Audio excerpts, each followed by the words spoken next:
All the information provided in this video are adapted from the World Health Organization's official website. Any copyrighted materials used in this video are for educational purposes only. 11th March 2020. The World Health Organization declared COVID-19 as a global pandemic. This disease is said to have emerged from a city named Wuhan, located in China.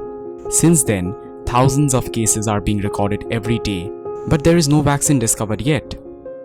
So what do we do? Here are some safety habits which we can follow.